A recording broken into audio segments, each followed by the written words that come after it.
যে শুদ্ধ প্রেমিক ভক্তকে আমি হৃদয়ে স্মরণ করি। দীর্ঘ হরিকথার এই শেষ মুহূর্তে আমি আর সময় না নিয়ে বিষয়ী মানুষ, সেই দূর যাত্রা বিষয় ফিরে যেতে হবে। সময় অনেকটাও অতিবাহিত হয়ে গেছে, আর বাকিটুকু আমার অভিন্ন হৃদয়ের সুখ, যিনি অনেক দূর থেকেও অন্তরে আমার নিকটে, যার হরিকথা প্রবচনে বিশেষ করে আমি যে স্বপ্নটা ছোটবেলা থেকে দেখতাম, যুবকরা কবে জাগবে, আমাদের এই সনাতন হিন্দু সমাজে যুব শক্তি কবে জেগে উঠবে, তারা প্রথম সারিতে এসে ধর্মের ধ্বজা ধরে কবে দাঁড়াবে। তো সেই কাজটা তার শ্রীগুরু মহারাজ কৃপা করে তার মধ্যে দিয়ে জাগিয়েছেন। আজকে ভাগবতের পুষ্পাঞ্জলি, ভাগবতের পূর্ণাহুতি প্রদানের জন্য আপনাদের সকলের চরণে দণ্ডবাদ জানিয়ে তার শ্রীমুখেই আজকের ভাগবতের পুষ্পাঞ্জলি এবং শ্রদ্ধাঞ্জলি আমরা শ্রবণ করেই পাঠ বিশ্রাম রাখবো। জয় শ্রী গুরু প্রেমানন্দ গৌর। জয় নিতাই। জয় শ্রী রাধে, হরি বল।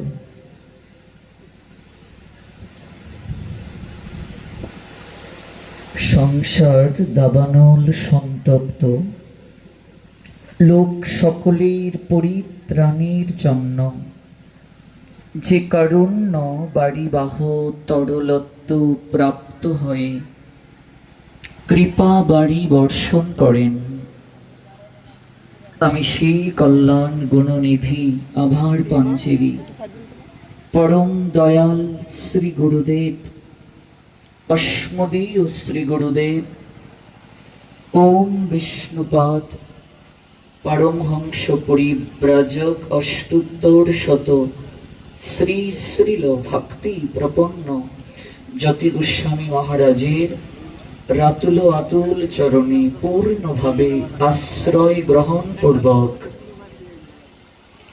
আরাধ্য শ্রী শ্রী গৌর সুন্দর রাধা গোবিন্দের অহৈতুকী চরণ হৃদয়ে লালন পূর্বক আজকের এই মহতি ভাগবত যজ্ঞস্থলে পরলোকগত গঙ্গারানী সাহা তার দ্বিতীয় মৃত্যুবার্ষিকী স্মরণ মহোৎসবের এই মহেন্দ্রক্ষণে আমরা গোপালগঞ্জ জেলার মকসুদপুর উপজেলা গোহালা গুলদার বাড়িতে তথা শ্রীবাসঙ্গনে উপবেশন করেছি।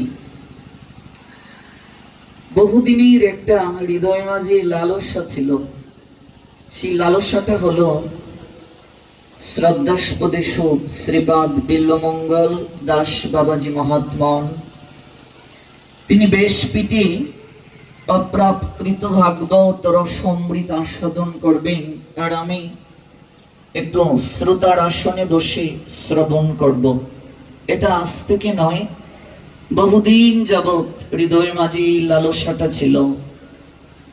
আজও ইচ্ছে ছিল একটু নিচেই বসে শ্রবণ করি, কারণ শ্রবণ করতেই আমি সবচেয়ে পরম আনন্দ পাই। আজকে এই সুযোগটি যার মাধ্যমে প্রাপ্তি হলো, আমার দাদাজি, আমার গোবিন্দ দাদা, তার পরিবারে আমিও তাদের একজন সদস্য। আজ থেকে 8 বছর আগে যখন আমি তাদের এখানে এসেছিলাম, মাসিমা আমাকে নিজের পুত্র জ্ঞান করে গ্রহণ করেছিলেন 8 বছর পূর্বে। কাজে এই পরিবারের আমিও একজন নিজেকে সদস্য মনে করি। আপনারা অনেকে অবগত আছেন, আমার ভাগবত প্রবচন চলছে নদিন ব্যাপী মাদারীপুর রাজৈর কুণ্ডুপাড়া হরিসভা মন্দিরে। একেবারে তড়িঘড়ি করে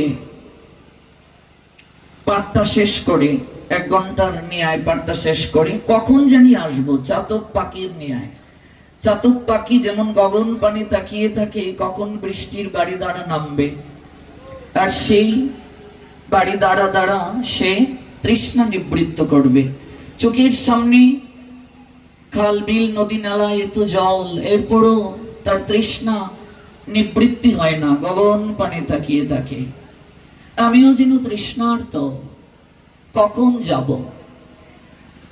এরপর বিশেষ ধন্যবাদ জ্ঞাপন করতে হয় তপন কুণ্ডু মহোদয়কে। তার বিশেষ আমন্ত্রণে যদি কুণ্ডু পাড়াতে না আসা হতো, তাহলে আজকের এই মহামিলনটা হতো না। এই জন্য আমি প্রত্যেকের চরণে বিশেষ কৃতজ্ঞতা আমি নিবেদন করছি। বাবাজি আমায় অনেক স্নেহ করেন, অনেক ভালোবাসেন। আমার ইচ্ছে ছিল শ্রবণ করার, কিন্তু তিনি হাতে মাইক্রোফোন ধরিয়ে দিলেন। সারা রাত বৃষ্টি হলো। প্রভাত বেলা যদি কাউকে আদেশ করা হয় বাগানে এক ঘটি জল দিয়ে আসো, সারা রাত বৃষ্টির বাড়ি দাঁড়ায়, সকল বৃক্ষ তরুগুল্ম সেই বৃষ্টির বাড়িতে স্নাত হয়ে গেছে। এক ঘটি জলের কি কোনো প্রয়োজন আছে? এত প্রেম বাড়ি দর্শন করলেন, আপনাদের হৃদয়কে স্নাত করে দিলেন, এখন এই এক ঘটি জল, বলুন তো আমি এক ঘটি জল কি দেব? আর কি প্রয়োজনীয়তা আছে? আমি আজ বলতে আসিনি, আমি আজকে দিতে আসিনি, নিতে এসেছি। আজ ধন্য হতে এসেছি। আমি আমার নিজের কথা বলবো না, কোনো অভিধান থেকে এমন আজ আমি কোনো শব্দ চয়ন করতে পারছি না যে শব্দ পুষ্প দ্বারা কোনো একটা মালা গেতে আমি এই পরম ভাগবতের গলে পরিয়ে দেব। বিশ্বাস করুন, আমার আলোচক জীবন 17 বছর চলছে। সিলেট বিভাগের বাহিরে 17 বছর যাবত আমি এই ভাগবত কথা প্রচার করি, ভক্তি জীবনে একেবারে ছোটবেলা থেকে। এবং এই ভারতের অনেক রাজ্যে আমার যাওয়ার সৌভাগ্য হয়েছে। পশ্চিমবঙ্গের প্রায় সব জেলাতে প্রবচন করার সৌভাগ্য হয়েছে। কিন্তু আমি এই কথাগুলো বলার উদ্দেশ্য আমার নিজের কৃতিত্ব জাহির করার নয়। এই বাংলাদেশের 64 জেলায় তথা দেশের বাইরে আমি যখন গিয়েছি, বিশেষ করে অপারে যখন গিয়েছি পশ্চিমবঙ্গে, হাজার হাজার ভক্ত আমার কাছে একটা কথা জিজ্ঞেস করেছে যে আমরা টিভিতে আমরা যার হরিকথা না শুনলে ঘুমোতে পারি না, আমাদের ঘুম আসে না, আমাদের তৃষ্ণা নিবৃত্ত হয় না। সেই বিল্বমঙ্গল দাস, তার সঙ্গে কি আপনার সাক্ষাৎ হয়? একটু কৃপা করে তার সঙ্গে কি একটু কথা বলিয়ে দিতে পারবেন? এই বিশেষ প্রাপ্তির কথাটা জানানোর জন্যই আমার কেবল আশা, যে আজকে আমরা বঙ্গবাসী ধন্য। আমরা এমন একজন রত্নকে পেয়েছি, এমন একজন পরম ভাগবতকে পেয়েছি, যার সাহচর্যে, যার সান্নিধ্যে, যার প্রাকৃত কৃষ্ণ কথার বাড়িতে স্নাত হয়ে মরুভূমির নিয়ায় যাদের হৃদয়, তাদের হৃদয়েও আজ প্রেমের প্লাবন বইছে, প্রেম অর্ণবে ডুব দিচ্ছে, তারা প্রেম অর্ণবে সাঁতার কাটছে। তাই আমার কোনো নিজের কথা দ্বারা নয়, চৈতন্য ভাগবত থেকে শ্রীল বৃন্দাবন দাস ঠাকুরের ভাষায় আমি ওনার চরণে প্রেম ভক্তি অঞ্জলি নিবেদন করেই শেষ করব। এক ভাগবত আমরা সামনে রেখে পুষ্পার্ঘ নিবেদন করি, আরেক ভাগবতের কথাকে যিনি প্রচার করেন তিনি। দুই ভাগবতকে সমদৃষ্টিতে যতদিন পর্যন্ত আমরা না দেখব, ততদিন পর্যন্ত ভাগবত শ্রবণ আমাদের অপূর্ণ থেকে যাবে। এই জন্য এই প্রেম ভক্তি নিবেদনটা যথার্থ। কেননা ভগবান স্বয়ং বলছেন, আমারই ভজিবার যার আছে অভিলাষ, সে ভজুক আমার মঙ্গল প্রিয় দাস। আমাকে ভজন করার যদি কারো ইচ্ছে থাকে, প্রথমে তাকে ভজন করুক যে আমার মঙ্গল প্রিয় দাস। মোর ভক্ত নাহি ভজে আমা ভজে মাত্র, সেই দাম্ভিক কব নহে মোর প্রসাদের পাত্র। আমার ভক্তকে যে ভজন করে না আর আমাকে ভজন করে, সে দাম্ভিক। দাম্ভিক শব্দের অর্থ অহংকারী। সে কখনো আমার প্রসাদ লাভ করতে পারে না, অর্থাৎ আমার কৃপা লাভ করতে পারে না। তাই বৃন্দাবন দাস ঠাকুরের আপন মমত্বে মাধুরী মিশিয়ে চৈতন্য ভাগবতে তিনি যা লিখেছেন, আমি কেবল তার দ্বারা এই প্রেম ভক্তি অঞ্জলি এই মহতের চরণে নিবেদন করছি। বৃন্দাবন দাস ঠাকুর বলছেন, শ্রীমান মহাপ্রভুর হৃদয়ের কথা। মহাপ্রভু যখন গয়াধামে গিয়েছিলেন জগৎ জীবকে আচরণ করে শিক্ষা দেওয়ার জন্য, পিতৃপুরুষের উদ্দেশ্যে পিণ্ড দান করতে, সেখানে গৌর হরি ঈশ্বর পুরীপাদের চরণ দর্শন করে কেঁদে কেঁদে বলেছিলেন, প্রভু কহে গয়া যাত্রা সফল আমার, যতক্ষণে দেখিলাম চরণ তোমার। গৌরহরি কাঁদতে কাঁদতে বলছেন, আজ আমার গয়া যাত্রা সফল হলো আপনার মতো পরম বৈষ্ণবের চরণ দর্শন করতে পেরে। আমিও বলছি, এই দক্ষিণবঙ্গে ভাগবত কথা প্রচারে আসা আমার সার্থক হলো এরকম পরম ভাগবতের চরণ দর্শন করতে পেরে। আপনাদের মতো সাধু সজ্জন বৈষ্ণব মহাত্মা মহাজনকে দর্শন করতে পেরে আমারও এই আশাটা সার্থক হলো। প্রভু কহে গয়া যাত্রা সফল আমার, যতক্ষণে দেখিলাম চরণ তোমার। তীর্থে পিণ্ড দিলে নিস্তরে পিতৃগণ, যেই যারে পিণ্ড দেয় তরে সেই জন। তীর্থে যার উদ্দেশ্যে পিণ্ড দান করা হয় কেবল সেই ব্যক্তিটি উদ্ধার প্রাপ্ত হয়, কিন্তু একজন শুদ্ধ বৈষ্ণব, একজন সদাচারী উত্তম অধিকারী সাধুকে সজ্জনকে যদি কেউ দর্শন করে, দর্শনের দ্বারা লক্ষ লক্ষ পিতৃপুরুষগণ অনায়াসে ভবের বন্ধন থেকে মুক্তি প্রাপ্ত হয়ে যায়। তোমা দেখিলে কোটি পিতৃগণ অনায়াসে ভবের বন্ধ পায় বিমোচন। ঈশ্বর পুরীপাদের চরণ দর্শন করে মহাপ্রভু বলছেন, আপনার মতো পরম বৈষ্ণবকে দর্শন করলে কোটি কোটি পিতৃপুরুষগণ ভবের বন্ধন থেকে অনায়াসে মুক্ত হয়ে যায়। অতএব তীর্থ নহে তোমার সমান। একজন প্রকৃত সাধুর নিকটে তীর্থ পর্যন্ত গৌণ। অতএব তীর্থ নহে তোমার সমান, তীর্থেরও পরম তুমি মঙ্গল বিধান। একজন প্রকৃত সাধু, একজন প্রকৃত বৈষ্ণব, তার নিকটে তীর্থ পর্যন্ত গৌণ। তিনি তীর্থেরও শ্রেষ্ঠ, তীর্থেরও পরম তুমি। পরম শব্দের অর্থ শ্রেষ্ঠ, যার উপরে আর কেউ হতে পারে না। তীর্থেরও পরম তুমি। একজন প্রকৃত সাধু তীর্থ থেকেও পরম, তার সঙ্গে তীর্থকে পর্যন্ত তুলনা করা যায় না।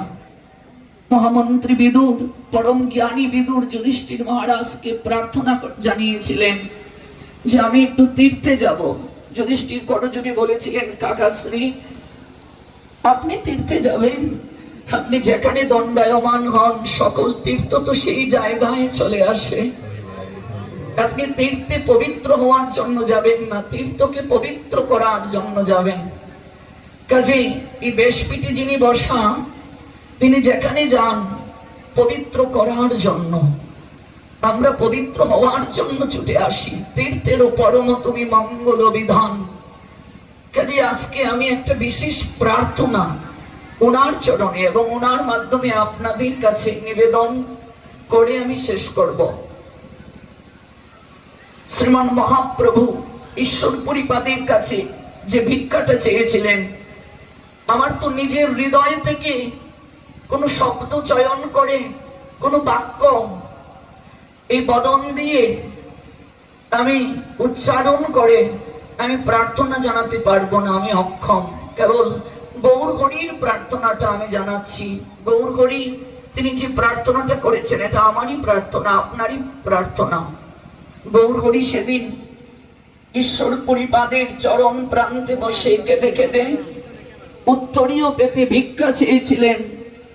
চৈতন্য ভাগবতে ছিল বৃন্দাবন দাস ঠাকুর লিখলেন, সংসার সমুদ্র হইতে উদ্ধার হমুরে, এই আমি দেহ সমর্পিলাম তোমারে।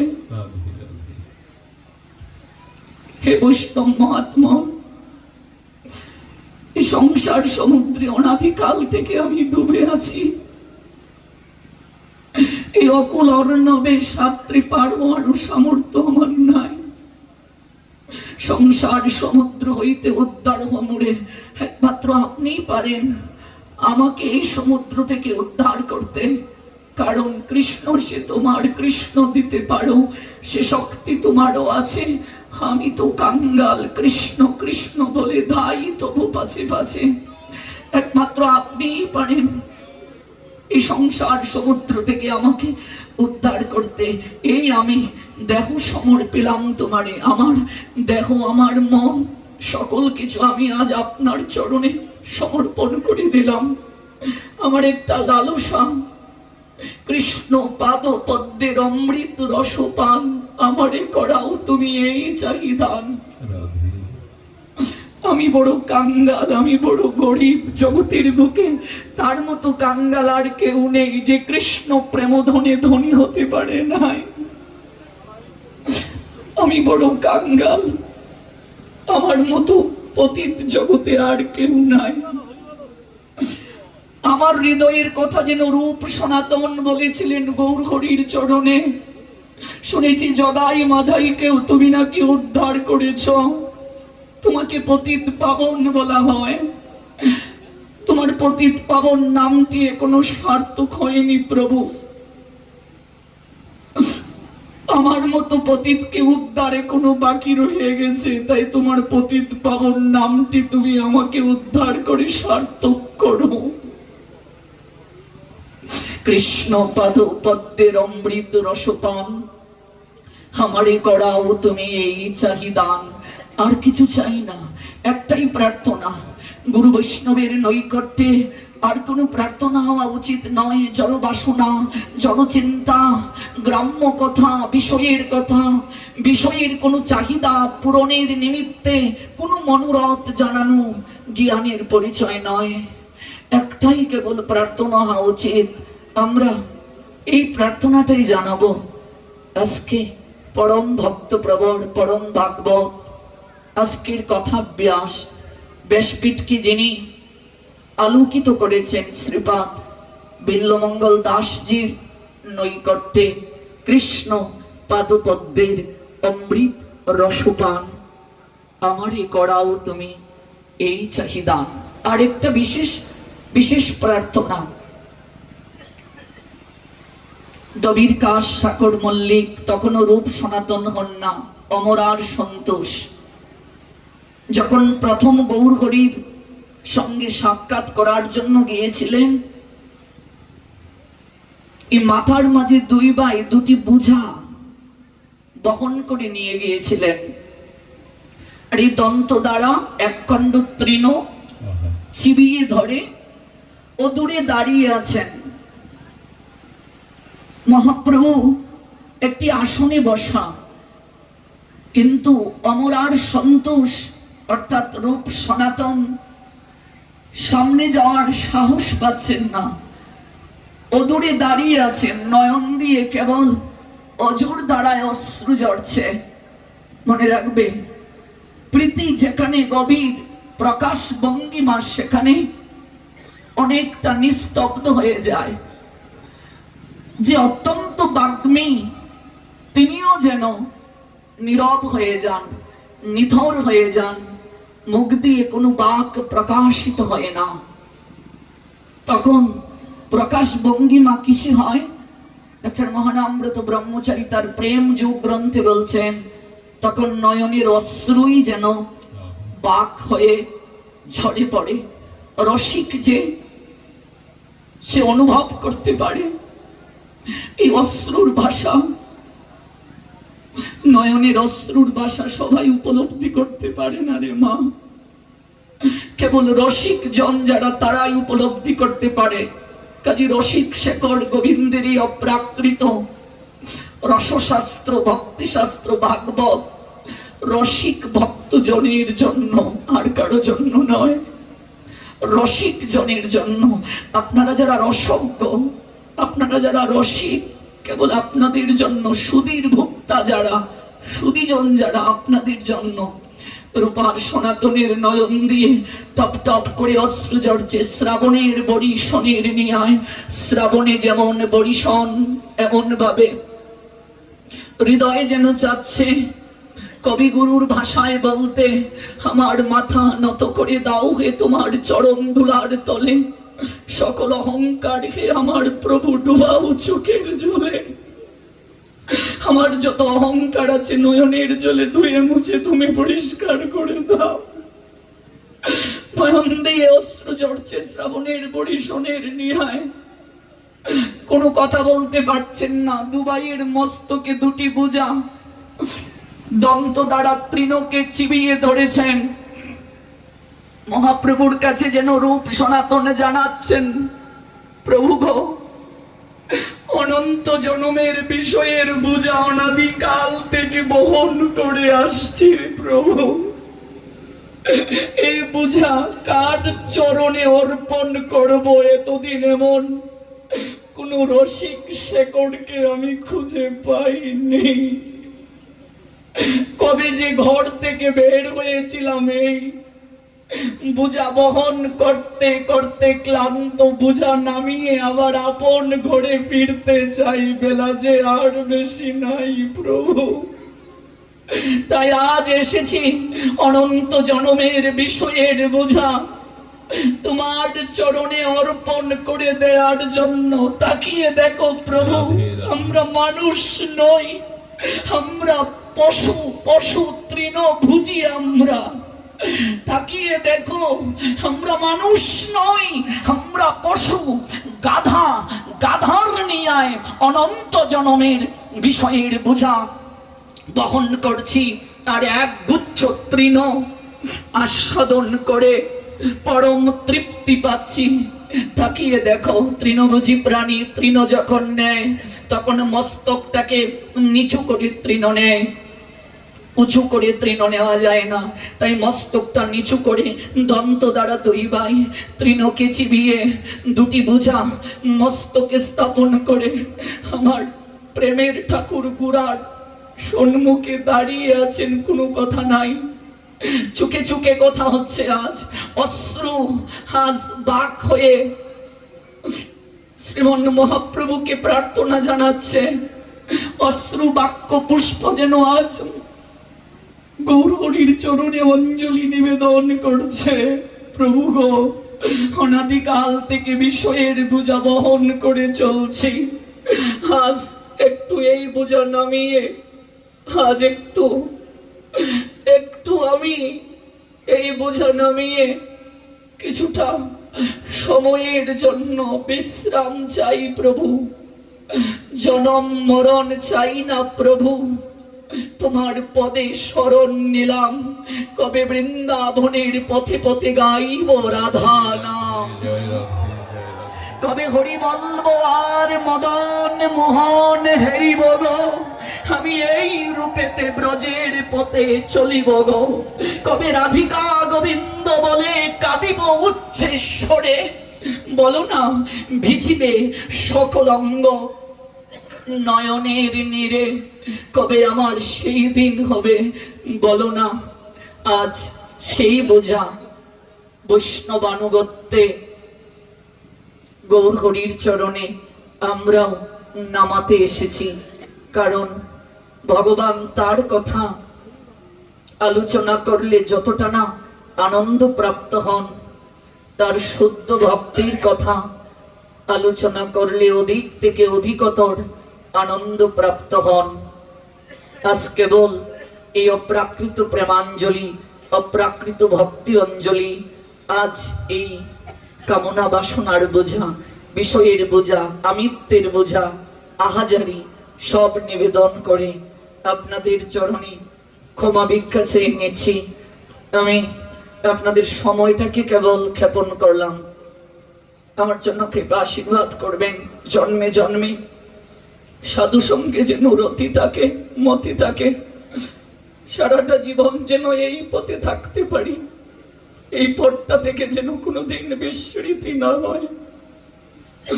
আপনাদের চরণে অনন্ত কোটি ভক্তি প্রণতি নিবেদন করে আমার পরম শ্রদ্ধার পাত্র বাবাজিকে মহাপ্রভু দীর্ঘায়িত করুন।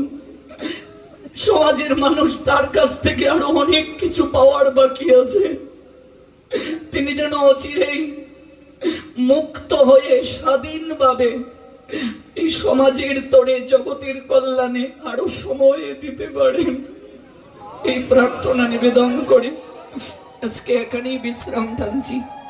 জয় রাধে। পঞ্চকল্পতরুভ্যশ্চ কৃপা সিন্ধু বয়বচ পতিতানাং পাবনেভ্যো বৈষ্ণবেভ্যো নমো নমঃ। সুধীরা,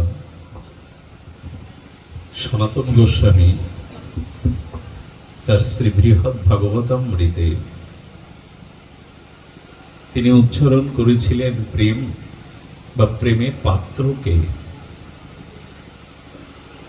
গোস্বামীপাদ বলেছিলেন দন্যস্ত প্রেম পরিপাকেন জন্মতে,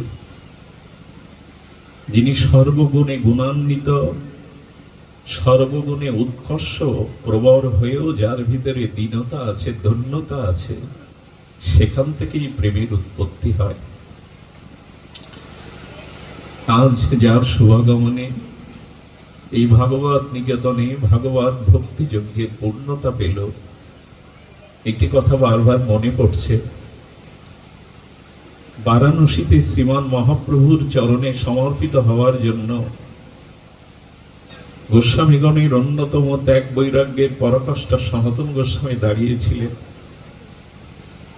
মহাপ্রভু ছুটে এসে যখন তাকে আলিঙ্গনবদ্ধ করতে যাবেন দু বাহু পাশে, সনাতন বারবার স্বভাবত দণ্ডে পিছিয়ে পড়ছিলেন। মহাপ্রভু সনাতনকে বলেছিলেন, সনাতন, অক্ষ ফলম তা দিশ দর্শনই, তোমার মতো শুদ্ধ ভক্তকে দর্শন করা এই চোখের ফল লাভ। আমাদের এই চক্ষু আমরা পেয়েছি, সেই দিনই এই চক্ষুর ফল লাভ হবে যেদিন তোমার মতো নিষ্কিঞ্চন শুদ্ধ ভক্তকে এই চোখে দর্শন হবে। জিউ বা ফলং তা দিশ কীর্তনহি, তোমার মতো ভক্তের গুণমহিমা এই জিহ্বায় কীর্তন হওয়াই হলো জিহ্বার ফল লাভ। যদি কোনো শুদ্ধ ভক্তের কীর্তন শ্রীমুখে কীর্তিত হয়, সেটি জিহ্বার ফল লাভ। গাত্র ফলং গাত্র স্পর্শহি, আমাদের এই মায়াময় শরীরের দুর্লভ স্পর্শ হলো তোমার মতো নিষ্কিঞ্চন শুদ্ধ প্রেমিক ভক্তকে যদি স্পর্শ করা যায়, তবেই গাত্রের সার্থকতা। দুর্লভতা হি ভাগবত লোকে। ওগো, জগতে অনেক ধনী মেলে, অনেক পণ্ডিত, অনেক বিদ্বান মেলে, এ জগতে সব প্রায় সুলভ হয়ে উঠেছে, কিন্তু একটি জিনিস সুদুর্লভ, তোমার মতো শুদ্ধ ভগবান ভক্তই হলো জগতে সুদুর্লভ। অর্থ দিয়ে, সামর্থ্য দিয়ে, কোনো কিছু দিয়ে এ জাতীয় ভাগবতকে পাওয়া যায় না। ভগবানের বিশেষ কৃপা হলে, শ্রী ভগবানের করুণা কৃপায় প্রেরণাতেই যে এ জাতীয় ভক্ত সংজ্ঞাদি লাভ করতে পারে। তার হৃদয়ের অনুভব বিদ্য ভজন অনুভূতির রস দিয়ে গড়া ভজন দন্য প্রধান আত্মনিবেদনের কথা শ্রবণ সৌভাগ্য আমরা পাই। শ্রবণ সুভদ্রেষু, তার স্বল্প সময়ের এই আত্মনিবেদন, হৃদয় নিঘ্নাড়, তার ভক্তি স্নাত অশ্রু সজল নয়নে এই নিবেদন আমাদের চিত্তকে স্পর্শ করে, আমাদের অনুভূতিকে জাগিয়ে দেয়। আসুন এই সুখ স্মৃতি, এই আনন্দময় স্মৃতি, ভগবৎ চরণে দন্যের দ্বারা সমর্পিত হওয়া, এই ভাবটুকুই আজ আমরা গ্রহণ করি। আমাদের হৃদয় পাত্রে এই ভাব ও রসটুকুই আমরা গ্রহণ করে ধন্য হই। তার দীর্ঘ জীবন। আজ বাংলাদেশের বড় অভাব ছিল তেজস্বী কোনো বক্তার, যুব সমাজকে জাগানোর, যুব সমাজের হৃদয়ের ঘুমন্ত অবচেতনাকে জাগিয়ে তোলা। সেই সূর্য সম, সূর্য উদিত হলে মানুষ শুধু জেগে যায় না, ধর্মকর্ম প্রার্থনায় ব্রতী হয়। তার মতো সূর্যালোকে, এই ভাগবত দিব্যালোকে কত যুবক যে জেগেছে, কত যুবতী যে প্রাণ ফিরিয়ে পেয়েছে এই সনাতন আদর্শে। এটি মহাপ্রভুর, তার শ্রী গুরু মহারাজের পরমদান। তার দীর্ঘ জীবন, তার ভাগবত জীবন প্রার্থনা করে অনেক দিনের অভিলাষ ইচ্ছা আজ রাধা মাধব নিতাই গৌর পূর্ণ করলেন। এজন্য আমরা শ্রী ভগবানের চরণে চিরকৃতজ্ঞতা জানিয়ে সকলের শান্তি স্বস্তি পরম মঙ্গল প্রার্থনা করে, ভজন জীবন প্রার্থনা করে আজকের মতো হরিনাম হরিকথা বিশ্রামের পূর্বে আমাদের দাদাজি কীর্তনিয়াকে যদি বলবো, দাদার শ্রীমুখে উনি বড় হরিনাম দিয়ে সকলকে মাতান, যদি ওনার শ্রীকণ্ঠে দাদাজিও গাইবেন, সঙ্গত করবেন, ওনার শ্রীকণ্ঠে যদি আমরা একটু হরিনাম সকলে মিলে সংকীর্তন করি, এইটা আমার অভিলাষ বা ইচ্ছা, আমি নিবেদন জানালাম। উনি হরিনাম সংকীর্তনের দ্বারা আমরা সকলেই অংশগ্রহণ করে আজকের ভাগবত পূর্ণরূপে বিশ্রাম রাখবো। জয় শ্রী গুরু প্রেমানন্দে গৌর।